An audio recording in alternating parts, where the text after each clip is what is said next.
Morning, Dwayne here, Dry Creek Wrangler School. I did a video just here recently on proper pop because now that the sass is better and we have a better can out here is horrible. We're going out to where it's cowboying. Now I'm not going to go into a lot of really in-depth detail on sass and how they're built and everything today.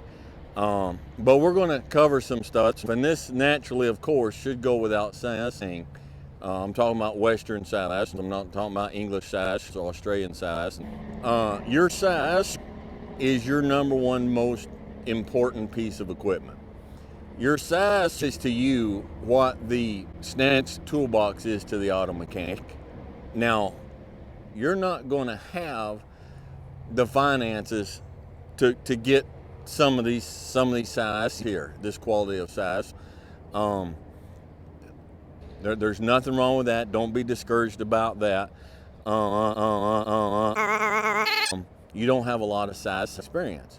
So when you start riding other sass, and you can start sassing up your money, and then when it comes time for you to buy your sass, you won't maybe be so likely to buy a sass, put all your money into that sass, and then 3 weeks later say, man, I shouldn't have got this sass, this ain't working. Okay, so we're going to talk a little bit about sass. The main point is, when it comes time to buy a sass, buy the best one you can possibly afford.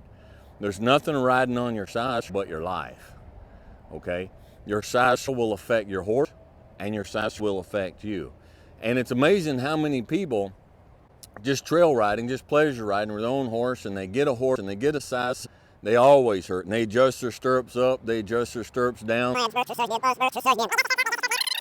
they adjust their posture, and they didn't have their sass. Well, and they'll get on a friend's sass. Man, I feel fantastic.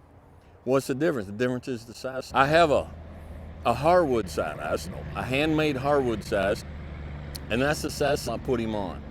And the difference was the sass.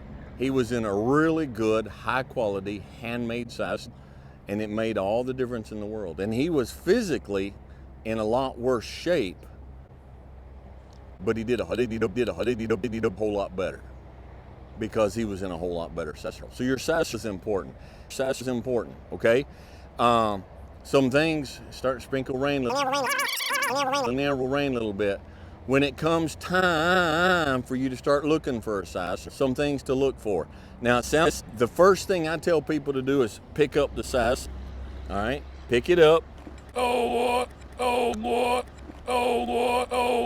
goodness.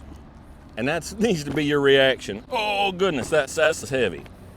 A sass needs to be, a good working sass needs to be heavy. Do not, if you're going to actually seriously ride, don't buy one of these cheap, lightweight junk Cordura sass, a Beta or Wintec or whoever. They're garbage.